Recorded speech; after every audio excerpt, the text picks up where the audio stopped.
My name is Elias. I'm 32, and up until a few months ago, I thought I had everything pretty well figured out. I had a stable remote job in tech, a downtown apartment with a skyline view, and a girlfriend who, for nearly 2 years, made it feel like maybe I wasn't wasting my best years chasing people who never planned to stay. Her name was Mara. On paper, she was everything you'd want: quick wit, soft laugh, sharp mind, and a magnetic charm that could talk her way out of parking tickets and into VIP lounges. She was also the kind of woman who needed space like a fish needs water. At first, I admired it: her independence, her confidence, the way she could just book a last-minute weekend in Sedona or Tulum to rebalance her energy. I thought it was refreshing. Maybe I was even a little envious. We met at a friend's game night, the kind where everyone pretends they aren't sizing each other up between rounds of Cards Against Humanity.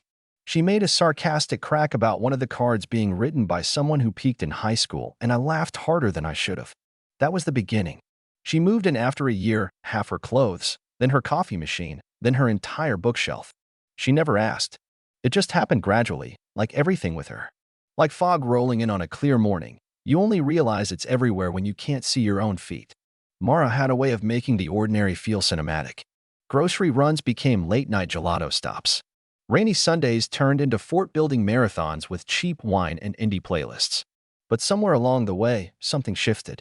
Maybe it was me. Maybe it was her. Maybe it was both of us pretending things were better than they were because the alternative was admitting we'd started to drift. She stopped reaching for my hand at crosswalks. I stopped leaving her little notes in the kitchen. She said work was draining her. I believed her. 3 months ago, she sat me down and said she needed a solo trip. To recharge, she said. To find my rhythm again. She framed it like a spiritual reset, complete with vague language about the universe, mindfulness, and needing to get away from the noise. I nodded, told her I understood. I even helped her book the flight. Part of me thought, maybe this is good. Maybe she'll come back lighter. Maybe she'll remember why she picked me.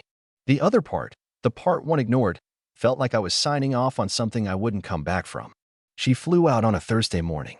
Kissed me goodbye. Promised to send photos. Don't burn the place down while I'm gone, she joked. I laughed, because that's what you do when someone you love says something that suddenly doesn't feel like a joke. For the first 2 days, she texted like normal. A picture of her smoothie. A blurry sunset. A hammock selfie. She said she was hiking, meditating, journaling, leaning into silence. Her words. On the third day, her replies slowed down, then stopped altogether. I told myself she was off-grid, detoxing, living her truth. Whatever. I busied myself with work, kept the apartment clean, tried not to stare too long at the empty side of the bed. Then, on the 5th day, I got a text. Not from her. It was from Jonah, an old friend of mine who happened to be vacationing in Ibiza. We hadn't spoken in months, not since he got serious with his girlfriend and dropped off the face of the group chat. But his message hit like a shovel to the chest. Yo, this your girl. Attached were 3 photos. Mara, lounging on the deck of a yacht, wearing the same sundress she packed for her solo retreat. In the background, her ex-tall, smug, sunglasses on at dusk type. The kind of guy who called waiters boss and posted gym selfies with captions like rise and grind. In one photo, his hand rested casually on her thigh. In another, they were kissing. I stared at the images for a long time. Not out of shock, exactly. More like confirmation. You ever have one of those dreams where you're back in school, taking a test you didn't study for, and you're just waiting for someone to say it out loud? That's what it felt like. Like I'd been holding my breath for weeks and someone finally let the air out. I didn't scream, didn't cry, didn't throw anything. I just stood up, walked over to our shared closet, and started pulling out her things. Her shoes, her jackets, that one candle she swore helped her sleep, out they went, into black trash bags. I called my landlord and asked about early lease termination. Told him it was a mutual split. He didn't ask questions. I paid the fee on the spot. By the time night fell, her key no longer worked, her name was off the lease, and her belongings were neatly lined along the curb, each bag tied shut like a gift I no longer had to open. I even left a note on top. Everything you didn't say, neatly packed. I blocked her on everything except text. Just one thread left open, because I knew she'd use it. She did. The night she got back, my phone lit up like a slot machine. First one call, then another, then 10, then 30. Voicemails, some pleading, some angry, all of them punctuated with a strange kind of desperation. By the time I woke up, She had called 53 times. Her final message was a long one. 3 minutes of voice trembling and excuses and something about soul-searching gone wrong. I didn't answer. Just replied with a single line of text. Your vacation just got permanent. But that wasn't the end. That was just the beginning. Because what I didn't know then was that Mara wasn't the only one keeping secrets, and her little reset was about to unravel a whole mess that involved more than just a fling on a boat. The next morning, I expected quiet. Some lingering texts, maybe. A knock at the door if she had the nerve. But what I got was a firestorm. I was on a Zoom call when I heard the commotion downstairs. I muted myself mid-sentence, walked over to the window, and looked down. There she was, Mara, standing in front of the apartment building, arms crossed, lips pursed like she was trying to win a staring contest with the bricks. She wasn't crying. No mascara smudges, no desperation in her body language. Just pure, boiling offense. The kind of look you give someone when they've dared to ruin your movie ending. I didn't go down, just watched. A neighbor passed her and pointed at the bags. She said something I couldn't hear, but her hand gestures said enough. Dramatic, disbelieving, as if this was some great injustice that happened to her.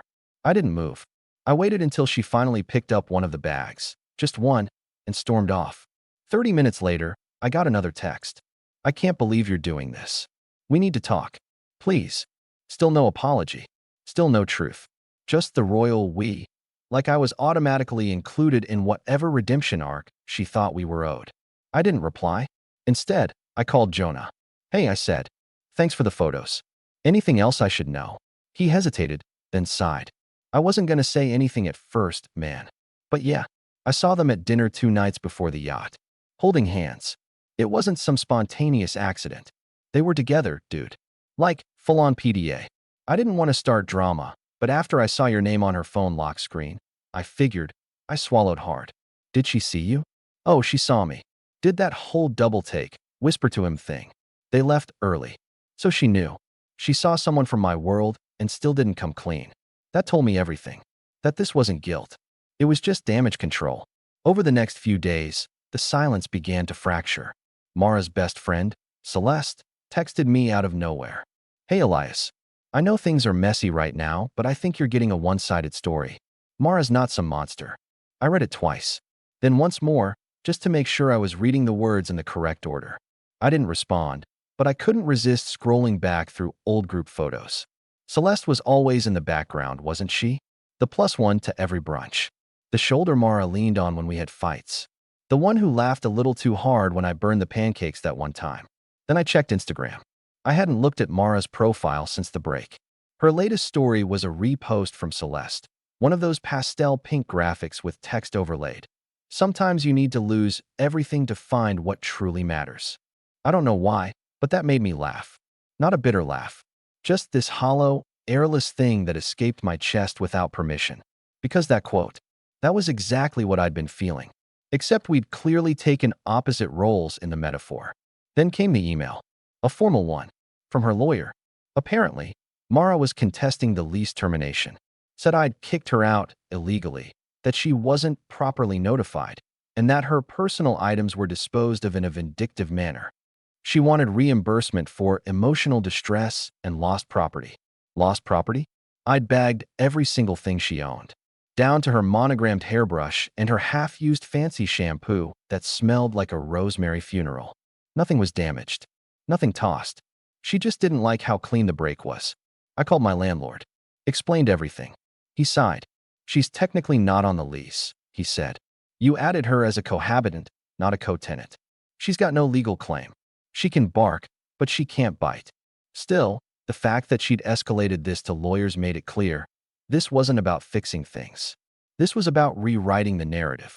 She wasn't trying to win me back. She was trying to win, period. I got a message that night from an unknown number. It was just one sentence. You always make yourself the victim. No name. No context. But I didn't need it. The venom in that message was unmistakable. It wasn't Mara. It was her sister, Lila.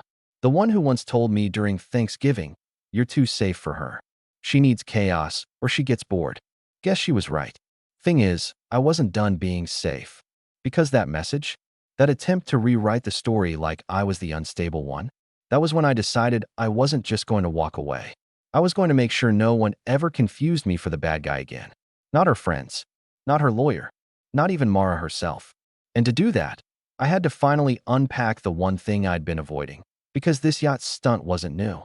It was a pattern, and I had proof. From the last 6 months. I didn't sleep much that night. I lay in bed staring at the ceiling, Mara's words echoing in my head. You always make yourself the victim. It wasn't just an insult, it was a narrative shift. It was her way of dodging guilt, like a magician redirecting the audience's attention just before the real trick. But this wasn't a magic act. This was my life. And I'd spent too long being reasonable, calm, quiet, measured. I'd always been the one to de-escalate, to give her space, to talk later. I let things slide because I didn't want to seem controlling or paranoid. I thought giving someone freedom was a sign of trust. What I didn't realize, until now, was that she took that freedom and ran with it, not away from noise or pressure, but toward opportunity. So I got up, made coffee, sat at the kitchen counter and opened my laptop. 6 months. That's how far back I decided to go. I pulled up our shared Google Calendar first. Mara had always insisted we keep one. For alignment, she'd said. I thought it was a sweet quirk of hers, a way to feel like we were building a life together, even when our days were busy. But as I went through the entries, a pattern began to form. Business trips, retreats, spa weekends, all hers. Then I opened our shared expense tracker. We'd started using one when she moved in, just a simple app to split rent, utilities, groceries. I hadn't really looked at it in a while. I just paid what she told me to pay. But now? Now I looked closer. 2 months ago, hotel in Napa Valley. I never went. 3 months ago, $4.23 dinner in Miami. She told me she was visiting her cousin. 4 months ago, charges from a rooftop bar I'd never heard of. On a night, I remember sitting alone at home, thinking she was at a yoga workshop. I pulled up my saved emails, digging into confirmation receipts she had forwarded me over the past year. Most of them were for mutual plans, but a few stood out. Reservations she asked me to help cover until her paycheck hit. I started cross-referencing those with the dates she'd been out of town. Then I found it. An old email from a boutique hotel in Mexico. January. She'd forwarded it to me asking if I could book it with my card, just in case the rates jumped. She promised she'd pay me back. She never did. What stood out wasn't the email itself, but the name on the guest registration confirmation. 2 guests. 2. I scrolled further and found something that chilled me. Attached at the bottom of the hotel confirmation was a thank you message from the concierge. It included a small photo, a couple's dinner on the beach, firelight, champagne, 2 figures seated on pillows, backs turned to the camera. Her dress was unmistakable. White, open-backed, the same one she wore when we celebrated our anniversary the year before. I saved everything. Screenshots, emails, receipts. I created a folder and labeled it Mara, Truth. Because at this point, I knew what was coming. She wasn't just trying to guilt me, she was trying to build a version of events where I was the unstable one. The cruel one. The guy who overreacted and tossed her out in a fit of rage. I could see it forming already in the comments on her latest posts, friends saying things like, "You deserve peace," and "Never let someone silence your truth."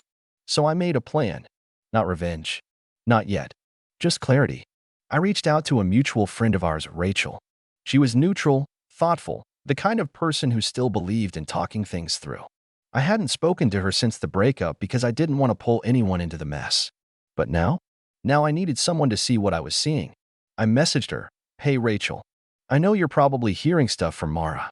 I'm not trying to drag you into anything, but I think you should see this." I attached 3 screenshots. One from the yacht, one from the hotel in Mexico, one from the dinner bill in Miami. She didn't respond for hours. When she finally did, her message was simple. "I'm so sorry, Elias. I didn't know." And then, a minute later, she told us you were controlling, that you didn't trust her and she left to clear her head, that you blew up when you assumed she was cheating. I sat back in my chair, letting that sink in. She was spinning this story to everyone, every friend, every relative. She was rewriting history before I even had time to react. And worst of all, she prepared this version before she even left. She knew what she was going to do, and she knew how to make me the villain in the retelling. That's when I realized she didn't just cheat. She plotted. She built herself an exit ramp, then made sure I looked like the traffic jam behind her. But if she thought I was going to just sit back and let her light the match while painting me as the fire starter, she was wrong. Because there was one more piece left. One thread I hadn't pulled yet. And it was sitting in her old laptop, the one she left behind. Still logged in. Still full of secrets.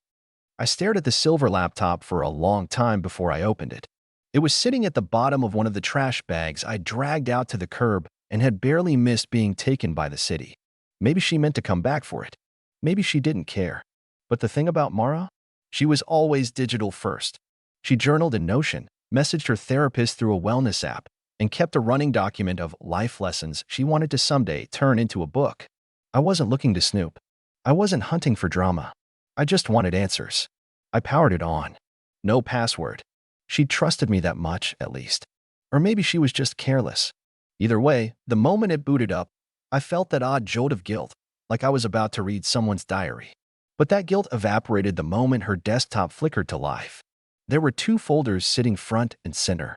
The first was titled House Stuff, Finances, Utility Bills, Our Lease Agreement, Everything.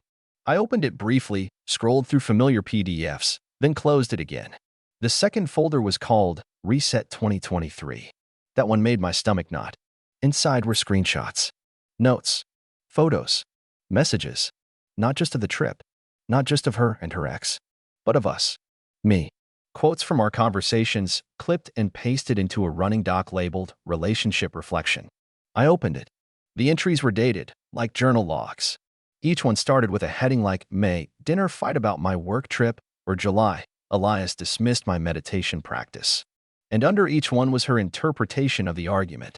No context, no nuance, just paragraphs of her casting herself as a stifled woman on the verge of spiritual awakening, and me as the well-meaning but ultimately small-minded boyfriend who couldn't keep up with her growth. It wasn't just warped, it was crafted. She was rewriting history not for healing, but for justification. Then I found a voice memo buried in her audio files. I clicked play. It was her. Soft voice. Calm. Collected. Okay. If I'm ever in a position where I need to defend myself, if he gets petty, if he tries to expose me, or whatever, I'll have my notes. I'll have proof. He's too logical, too reactive. If I position it as emotional distance and spiritual mismatch, people will understand. They want to side with the person trying to grow. My jaw locked. She had planned the narrative before she even booked the ticket. Before the trip. Before the yacht. Before the text stopped.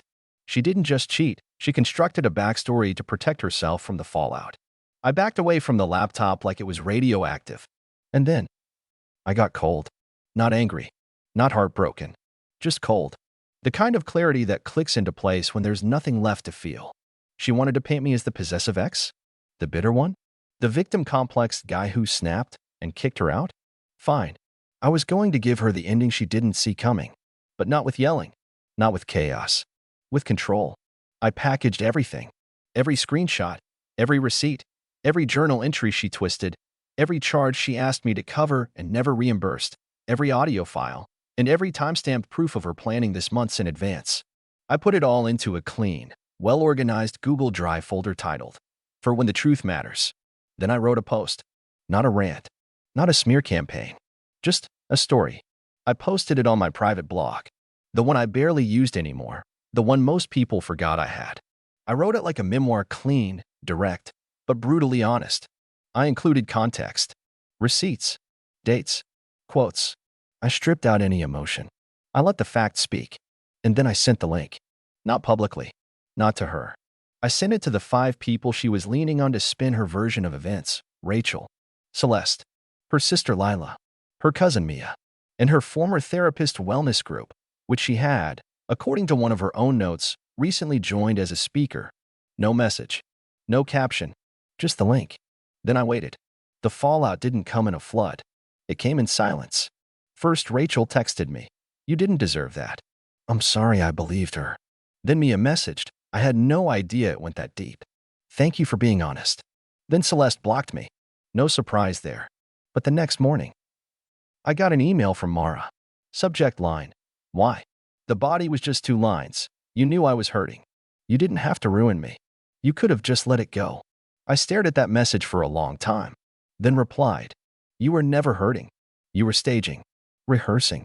And I didn't ruin you. I just stopped protecting your version of me. She didn't reply. That was 3 months ago. Since then, the apartment has felt quieter than ever, but not empty. Peace has a sound. It's the absence of walking on eggshells. It's the quiet hum of the fridge and knowing no one's going to accuse you of stifling their growth when you ask where they were at 2 a.m. I'm not dating anyone new. I've been hiking more. Riding again. I took a solo trip, not to recharge, not to fake a crisis, but just to breathe. Sometimes people ask what happened between Mara and me. And I tell them the truth. That she left to find herself. And I found out who she really was.